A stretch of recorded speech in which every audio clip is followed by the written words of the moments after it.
Hello दोस्तों, जय हिंद, वंदे मातरम। आपका अपने परिवार एक गुरुकुल क्लासेस में स्वागत है। तो ये आज दूसरा पार्ट है मौर्य वंश का, यानी मौर्य काल का। जो पहला वीडियो नहीं देखे हैं जाके कृपया मेरी पहली वीडियो देख लें, तब इसको देखें तो और अच्छा लगेगा। चलिए आज शुरू करते हैं बिना देर किए हुए। पाटलिपुत्र को किस शासक ने सर्वप्रथम अपनी राजधानी बनाई? तो किसने बनाई थी पाटलिपुत्र को सर्वप्रथम राजधानी? चंद्रगुप्त मौर्य ने, अशोक महान ने, चंद्रगुप्त विक्रमादित्य ने, कनिष्क ने। तो इसका सही आंसर बताएंगे। इसका सही आंसर हो जाएगा option number A, Chandragupta Maurya. प्रश्न नंबर 2 की ओर चलते हैं। पाटलिपुत्र में स्थित चंद्रगुप्त का महल मुख्यतः बना था, किसका बना था? ईंटों का, पत्थर का, लकड़ी का, मिट्टी का।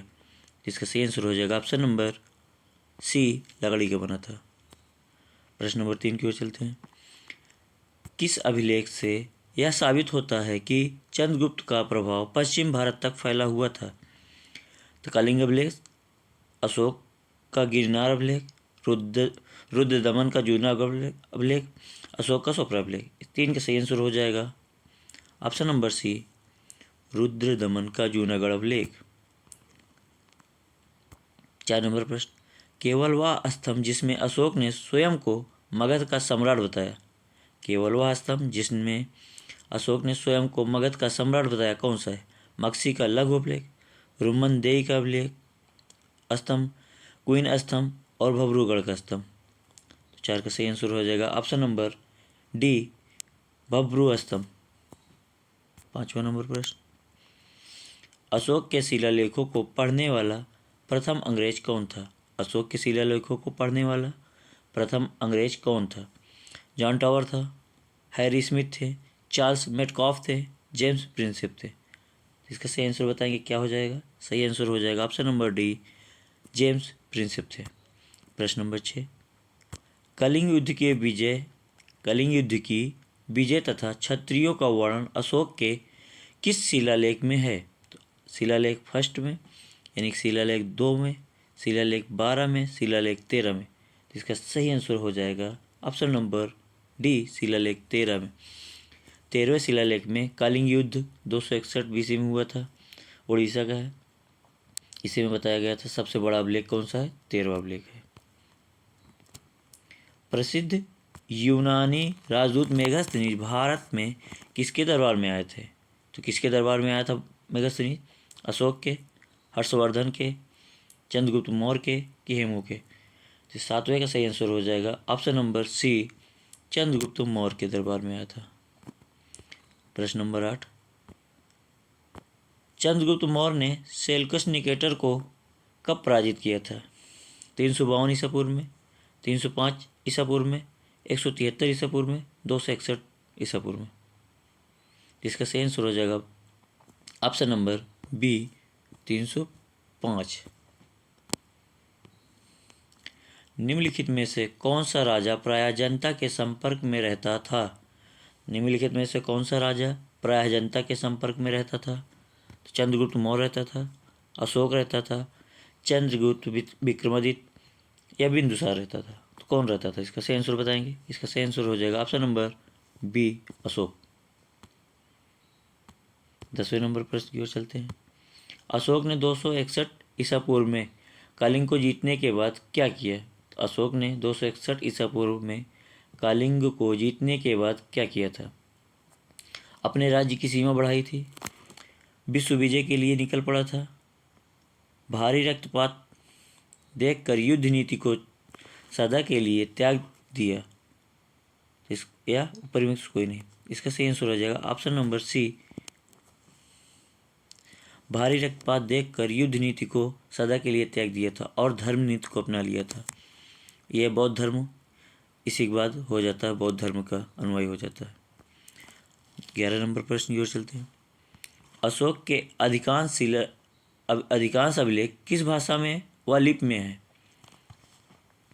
अशोक के अधिकांश अभिलेख किस भाषा व लिपि में है? प्राकृतिक व ब्राह्मी, संस्कृत व ब्राह्मी, पाली व ब्राह्मी, इनमें से कोई नहीं। तो 11 का सही आंसर बताएंगे। 11 का सही आंसर हो जाएगा ऑप्शन नंबर ए, प्राकृतिक व ब्राह्मी। प्रश्न नंबर 12 की ओर चलते हैं। किस ग्रंथ में शूद्रों के लिए आर्य शब्द का प्रयोग हुआ है? तो किस ग्रंथ में शूद्रों के लिए आर्य शब्द का प्रयोग हुआ है? अर्थशास्त्र, मुद्रा राक्षस, अष्टाध्यायी, बृहत्मंजरी। तो 12 का सही आंसर हो जाएगा ऑप्शन नंबर ए। अर्थशास्त्र किसकी पुस्तक है? तो अर्थशास्त्र में अर्थशास्त्र कौटिल्य की है, मुद्रा राक्षस विषाद की है, अष्टाध्यायी पाणिनि की है। आप लोग बताएंगे कमेंट में बृहत्मंजरी किसकी है। 12वीं का ये बताना है बृहत्मंजरी किसकी पुस्तक है, कमेंट में बताइएगा जरूर। 13 नंबर प्रश्न की है, अशोक के बारे में जानने के लिए सबसे महत्वपूर्ण स्रोत है। अशोक के बारे में जानने के लिए सबसे बड़ा महत्वपूर्ण स्रोत है आहत मुद्रा, शिलालेख, यूनानी। चौथा इसमें विकल्प हट गया है, तीसरे में बताइए कौन सा होगा। इसका आंसर हो जाएगा ऑप्शन नंबर बी, शिलालेख।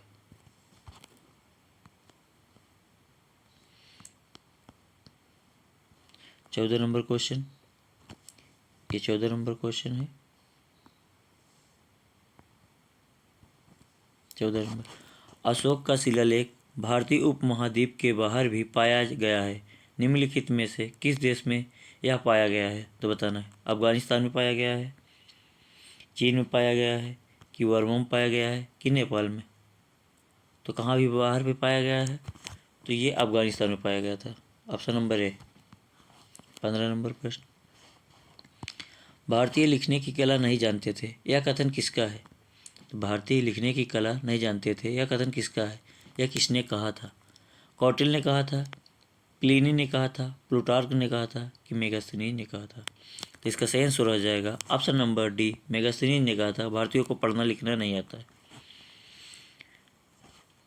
अशोक द्वारा कलिंग पर चढ़ाई की जानकारी के लिए कौन सबसे महत्वपूर्ण स्रोत है? महावंश है, दिव्यावदान है, 13वां बृहत शिलालेख है, 7वां स्तंभ लेख है। तो 16 का सही आंसर हो जाएगा ऑप्शन नंबर सी, 13वां बृहत शिलालेख। इसी से पता चलता है कलिंग युद्ध के बारे में। बिंदुसार की मृत्यु के समय अशोक एक प्रांत का गवर्नर था, इस प्रांत की पहचान करें। तो बिंदुसार की मृत्यु के समय अशोक एक प्रांत का गवर्नर था, इस प्रांत की पहचान करें। तो वो प्रांत कौन था?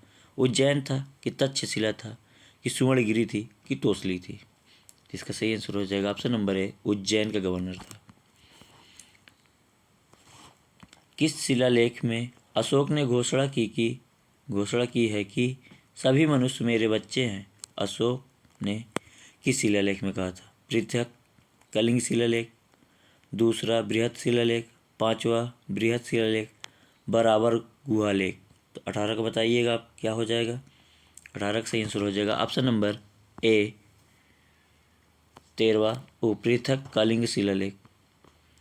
18 नंबर के बाद 19 नंबर हो, मौर्य काल में सीतापुर, सॉरी ये सीतापुर नहीं, सीता है, ये पुर नहीं होगा, सीता से तात्पर्य है। तो सीता से क्या तात्पर्य है? एक देवी का, एक धार्मिक संप्रदाय का, राजकीय भूमि से प्राप्त आय, ऊपर भूमि, यानी कि ऊपर भूमि होता है उपजाऊ जो होता है। जिसका सही आंसर हो जाएगा option number C, option number C, राजकीय भूमि से प्राप्त आय। 20 नंबर प्रश्न, निम्नलिखित में मौर्य काल का सबसे अच्छा नमूना कौन सा है? निम्नलिखित में मौर्य काल का सबसे अच्छा नमूना कौन सा है? स्तंभ है, स्तूप है, गुफा निर्माण है, कि चैत्र है? तो इसका सही आंसर हो जाएगा ऑप्शन नंबर ए, स्तंभ है। 21 नंबर प्रश्न, अशोक ने श्रीलंका में बौद्ध धर्म का प्रचार हेतु किसे भेजा था? तो किसे भेजा था बौद्ध प्रचार के लिए श्रीलंका में? महेंद्र को। ये संघमित्रा है, ये संघमित्रा है, संघमित्रा है, गलत लिख उठा है, टाइप हो गया है, संघमित्रा है, या ए और बी दोनों? तो इसका सही आंसर हो जाएगा दोनों, ए और बी दोनों लोग गए थे, संघमित्रा और महेंद्र दोनों गए थे। 22 नंबर प्रश्न, 22 नंबर प्रश्न की ओर चलते हैं। 22 नंबर प्रश्न क्या है? कौटिल्य द्वारा रचित अर्थशास्त्र कितने अधिकरण में विभक्त है? 11 में, 12 में, 15 में, या 14 में? तो बताएंगे कौटिल्य द्वारा रचित अर्थशास्त्र कितने अधिकरण में विभक्त है? 11, 12, 14, 15। इसका सही आंसर हो जाएगा ऑप्शन नंबर डी, 15 में। 23 नंबर प्रश्न, अशोक का समकालीन तुर्मय कहाँ का राजा था? अशोक का समकालीन तुर्मय कहाँ का राजा था? मिस्र, कोरिया, मिसिसिपी में कि सीरिया का? इसका आंसर हो जाएगा ऑप्शन नंबर ए, मिस्र का।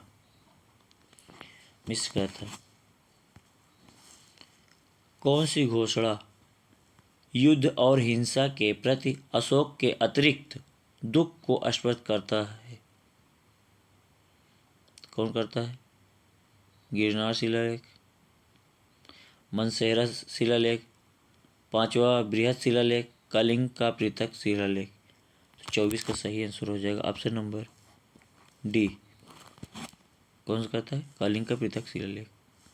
25 नंबर क्वेश्चन, निम्नलिखित में से किस राज्यादेश में अशोक के व्यक्तिगत नाम अशोक का उल्लेख मिलता है? कालसी अभिलेख, रुमनदेही अभिलेख, विशिष्ट काली राज्यादेश, माक्सी। 25 का सही आंसर हो जाएगा माक्सी अभिलेख से। तो इसी के साथ ये वीडियो यहीं पे समाप्त किया जाता है। ये वीडियो का आपको कैसा लगा कमेंट में ज़रूर बताएं और हमारी वीडियो को लाइक, शेयर और सब्सक्राइब जरूर करें। धन्यवाद।